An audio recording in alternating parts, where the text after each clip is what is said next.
This is part 3 of our Link Between Worlds video series. We're going to spend a good portion of this part loading up on rupees. Or basically going to spend all this portion loading up rupees. So I hope you're excited for that. They're just impossible to come by. And like in every Zelda game, when you need something, it's not there. I know. Like yeah. Go ahead. Oh, yeah.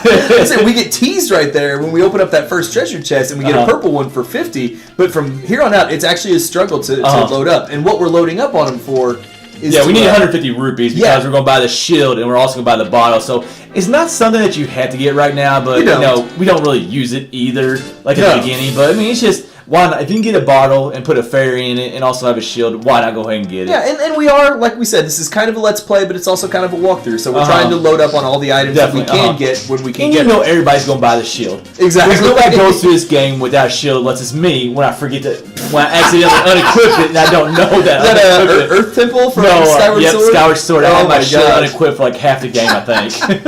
Stupid game. Yeah, so we're going to spend a lot of time chopping down bushes and enemies and pots and stuff, just trying to load up on rupees. Now, one thing I found very interesting is these green enemies right here, they're actually called, oh crap, now I forgot the name. Blobs. Blobs, yes. I'm glad I brought that up and then completely spaced on the name. I thought it's interesting that I don't know what they're called. That's exactly what happened. We're not on take 1 of this commentary series, but like in other games, those have been choo-choos. Especially the 3D games and even Minish Cap as well. But like, I don't know, like in Link to the Past, were they also called blobs? I honestly can't remember. Because I think they are in Link to the Past too, if I remember correctly. They definitely were. So, and for some reason, I feel like even the green ones shocked you in Link to the Past. So I was really glad that. Well, they're yellow ones in this game that shock you. Yeah, and I hate those stupid things. Those are the worst. We'll begin the Pegasus boots later on, and like actually here pretty quickly. You just run right into those things. And like, I just kept on running to them the whole game. I'm a big fan, and you kind of saw it there at the top of the screen. I'm a big fan of how the fortune teller's tent. Oh, it does look cool. It really does. Just like seeing the stakes in the ground. I'm not going to go into a fortune teller's tent that looks like that. No. But you be thinking about for Hyrule, I mean, that's a pretty classy, establishment right there. And I will honestly say I laughed when we first walked in here because the guy's counting down. He's like 4, 3. And as soon as Actually, I don't have a clue which one it is. Can't really tell. No, you can't. He's got glasses, or she's got glasses. It's got glasses on and everything. But I just laughed. He's like counting down. He says, we're meant to meet each other, but you're 2 seconds early. Yeah. And for some reason, that just made me laugh. Yeah, like he's a great fortune teller. Yeah. But like what you saw we got right there was the hint glasses. And like, I honestly don't know if I ever used those at all. I never did. Like I think you just put them on. And I think, he says right here, or she says, it like has ghost appear. They'll show you like how to or something like that. But I mean, I could just be smart, but like I thought this game was rather easy, so in my opinion, I can fill myself up sometimes. All right. In my opinion, this was the easiest Zelda game to date. I do agree. And part of that we mentioned this a little earlier. It's like being on handheld. It might be more designed for a younger audience, of course, but especially with the 3DS, because that's what they don't market to a younger generation. Well, they do. Yeah. But actually, that's exactly what they do. But they also market to adults though too. Hey, we're playing it. So. Well, here we finally meet Sriracha sauce, which has been Sriracha. we say this every time. Was it Sahasrahla? Sahasrahla, it looks like. Sahasrahla. I think it's Sahasrahla. Doesn't matter. We honestly... Sriracha sauce. I like Sriracha sauce. But obviously he's another character brought over from Link to the Past. He's been in a couple of other games too, has he not? He probably has been. I can honestly not remember that one or not. Actually... Now I think about it, I think I only recall him being in Link to the Past. But that's the only one off the top of my head. Not 100% correct or confident on that one. And we were sitting here by Zelda and Impa in the last part because he knows a lot of the history of this place. That's what they said. His knowledge is vast. So, and he informs us, and I thought this was actually neat that the girl that got turned into a painting, whose name I've forgotten, Ceres. Thank you. We're great with names on this part. Ceres was actually a descendant of the sages, so Sriracha sauce here thinks that... It's just funny when you hear you say it, man. Thinks that Yuga's going after all the descendants of the sages, which, if you think back to Link to the Past, was exactly what Aghanim was doing as well. Oh, that's a good point. That's actually a very, very good point right there. I kind of think about it. He's also trying to get the 7 sages to revive Ganon. Yep, and that's what... that guy. Sahasrahla or whatever. Now that Kuko jump right there, that was actually a lot harder than it looks. I mean, you got to basically turn that like precision turning right there. It was nicely done. I was actually surprised I got in the first try. Now, I think because you can't lift stones yet. No, you have to get the Titan's Mint? With Titan's Mint. Actually, you something. might be able to get that right now if you want to. We won't say where it's at, but like you might be something that actually you could probably get right now. But yeah, you're supposed to lift the stones and jump in there. But using the Kuko works. Yeah, you can also use that trick right there, which I think is a lot cooler. So why not do that? Why not go that route? Now, at this point, you might be thinking, we're sitting on 120-something rupees. What were we complaining about not being able to get these 2 items? Like, we're going to struggle for a minute. Yeah, we got a shield right here, and apparently there's no rupees at all in Kakariko Village. No, there's really not. So you're going to see us, doing some lawn mowing, trying to earn some spare money. What I do is, like, later on in this video, or I think we end this video by going to, like, the Kuko game, or whatever it's called, the Rooster game.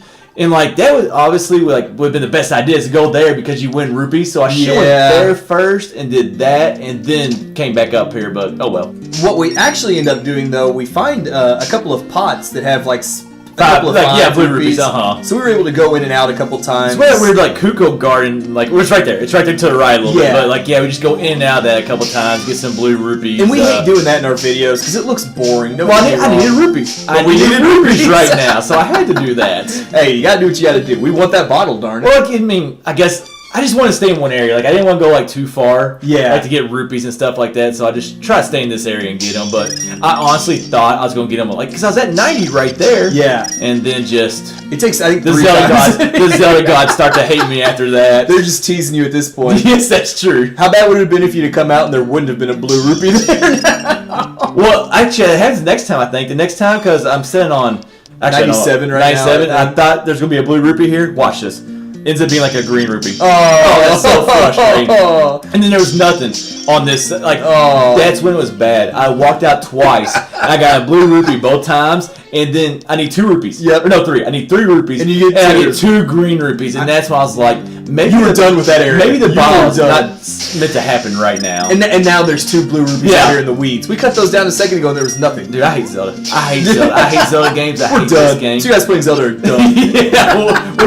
we're done with the Link Between Worlds. Yeah. So I'm sorry you've had to watch us collecting rupees here for a little while, but we got the bottle. I think it's worth it. I honestly think it's very beneficial. Me too. It didn't take that long to do, and just, I mean, I don't know. Like I said, if you go ahead and get a bottle, and you're going to buy the shield most likely. Yeah. So I might as well go ahead and get the bottle while you're at it because those 3 hearts can go pretty fast at the beginning of the game. They can. You really don't know how the game's going to play yet. Now, you really don't have to worry about health that much in this game, but still. Spoiler alert. Yeah. I don't know. It's really a spoiler alert. Yeah. But I will say, you've seen us hit a few of these, the weather veins. It's not just to save our game. Those actually come in very handy later on.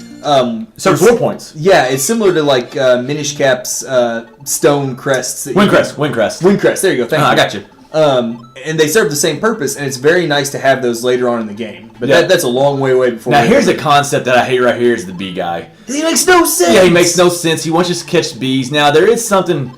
Yeah, we'll talk about that later on. But but he's just a weird character. Yeah, he really is. Now we do get the net from him right here. I feel a lot better taking a net from a bee guy than I did a sick child in Link to the Past, man. I felt horrible about that. That's a good point. It's like the sick kid. He's like, "Can you take my net?" Cough, cough. He's like the evil air coming down from the mountains making me sick. And like, can we have your net? This guy right here, he's a little more jolly. So I like that, I guess. But I didn't really get him though because he was like, to know a bee, you have to become a bee. I'm like, are you transforming somehow? Yeah, I didn't get it either. But like, I think if you get bees, he gives you rupees. And then like, what your main objective is to get the golden bee. Yep. Which he gives you like a bee badge, so we are going to spoil it. Yeah. But we won't tell you what it does for you. Yeah, you get a badge from him for getting a golden bee, and like I guess it's important because you can buy it later on the game. Yeah. But you can also find a Hyrule, but I think it's very hard to actually find one in Hyrule. And later on, now that we have the net, we can actually catch bees and, like you said, sell them to him.